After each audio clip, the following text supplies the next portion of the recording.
दो आईपीएल हैं सर इस देश में।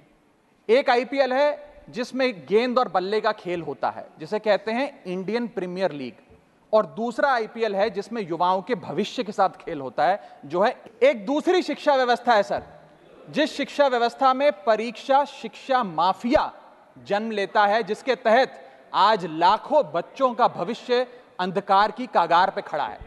मैं बात कर रहा हूं नीट यूजी और यूजीसी नेट की, जिसमें कुल मिलाकर करीब 35 लाख बच्चों का एग्जामिनेशन हुआ।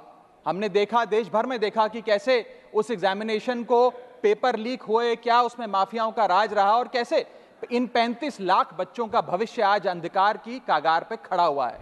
वो 35 लाख बच्चे आज इस संसद टीवी को देख रहे हैं इस उम्मीद से कि शायद उनके अधिकारों की, उनके हकों की बात होगी। भारत देश एक बहुत युवा देश है। भारत की 65% आबादी 35 साल से कम आयु की है। मैं आपको बताना चाहूंगा कि इस दुनिया के सबसे युवा देशों में भारत आता है, जहां जापान की पॉपुलेशन की औसत उम्र 50 साल है, इटली की 48 साल है, जर्मनी की 46 साल है, यूनाइटेड किंगडम की 40 साल है, चीन की 40 साल है। जहां विकसित देश बूढ़े होते जा रहे हैं, भारत देश जवान हो रहा है। भारत की औसत उम्र आज मात्र 29 साल है। लेकिन हमने इस युवा भारत के लिए किया क्या?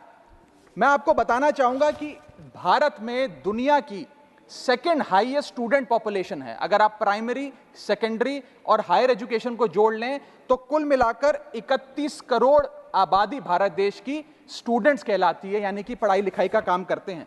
लेकिन उन युवाओं के लिए हमने किया क्या? मैं बताना चाहता हूं कि इस व्यवस्था ने, सरकार ने उन लोगों के लिए क्या किया। दो आईपीएल हैं सर इस देश में।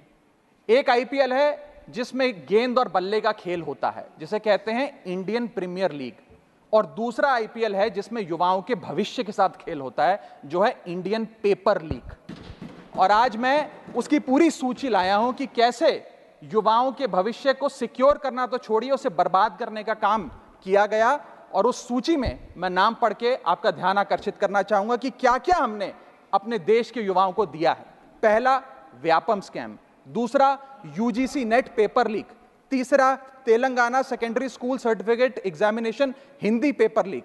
Assam HSC-LC general science paper leak. Uttar Pradesh लेखपाल recruitment exam paper leak. Rajasthan forest guard recruitment exam paper leak. Bihar public service commission exam paper leak. Gujarat head clerk exam paper leak. SSC CGL exam paper leak. UP TET exam paper leak. Rajasthan university paper leak. UP PSC paper leak. Maharashtra HSC exam chemistry paper leak. UP police constable qualifying exam paper leak. REET यानी कि Rajasthan eligibility examination for teachers paper leak.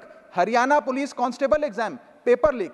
Himachal Pradesh police constable exam paper leak. Railway recruitment board group D exam paper leak.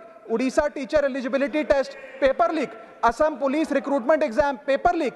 Bihar board का 10वीं कक्षा का भी examination paper leak.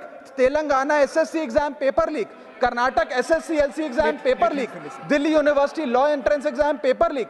Jamia Millia Islamia entrance exam paper leak.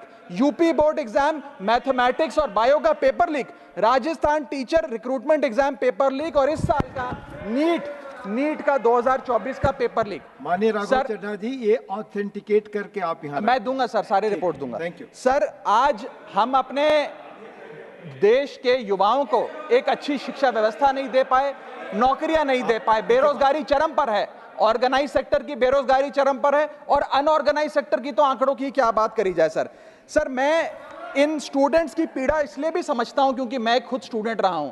इस देश की सबसे one of the most competitive examination chartered accountancy को क्लियर कर यहां पहुंचा हूं। सर, मुझे पता है कि क्या पीड़ा होती है जब सालों की आपकी मेहनत पर पानी फिर जाए, क्योंकि एक एग्जामिनेशन, एक पेपर लीक हो जाता है। तब सिर्फ दिल नहीं टूटता, विद्यार्थी, एक इंसान पूरा टूट जाता है, उसका मनोबल टूट जाता है। आज उस मनोबल को हमें सबको मिलकर एड्रेस करने की आवश्यकता है। और आज मैं उन युवाओं की ओर से, नीट से संबंधित उन 35 लाख स्टूडेंट्स की ओर से सरकार से 5 सवाल पूछना चाहूंगा। और वो पूछने से पहले ये बताना चाहूंगा कि NTA, जिसे नेशनल टेस्टिंग एजेंसी का नाम देके जिसका गठन किया गया था कि वो युवाओं के भविष्य के लिए कुछ कारगर कदम उठाएगी, एक ट्रांसपेरेंसी से एग्जामिनेशन कराएगी। उस एनटीए का फुल फॉर्म आज नो ट्रस्ट एनीमोर हो गया है। कोई भी विद्यार्थी आज इस एनटीए पे विश्वास नहीं कर रहा। और मैं विद्यार्थियों की ओर से ये 5 सवाल सरकार से पूछना चाहूंगा, नीट से संबंधित सटीक सवाल। पहला सवाल, नीट का पेपर जिसमें मात्र 1-2 बहुत हुआ तो 3-4 स्टूडेंट्स की रैंक 1 आती है, जैसे कि 2023 में मात्र 2 लोगों की रैंक 1 आई, 22 में मात्र 4 लोगों की आई, 2021 में मात्र 3 लोगों की आई।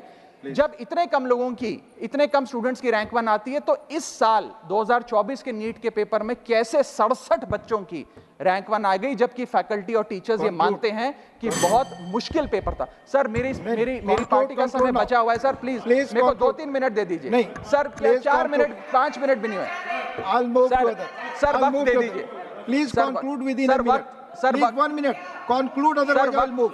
सर वक्त ऐसे मत दीजिए कि भीख लगे सर, वक्त ऐसे मत दीजिए कि ठीक लगे, बाकी जो आपको ठीक लगे।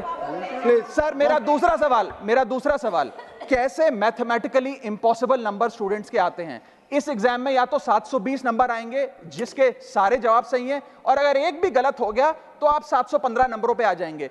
इस 715 और 720 के बीच में किसी के नंबर नहीं आ सकते, लेकिन इस बार ग्रेस मार्क्स देकर 717, 718, 719। और आखिरी सवाल, मेरा आखिरी सवाल, मैं समाप्त कर रहा हूं सर। इस बार जो इस नीट एग्जाम के नतीजे 14 जून को आने थे, उसको 10 दिन पहले कर दिया गया। हम देखते हैं कि नतीजों में देरी अक्सर होती है, लेकिन 10 दिन पहले चुनावों के शोर के नतीजों के शोर में 4 जून को नीट एग्जाम के नतीजे लाए गए। क्या मकसद था? क्या माननीय सांसद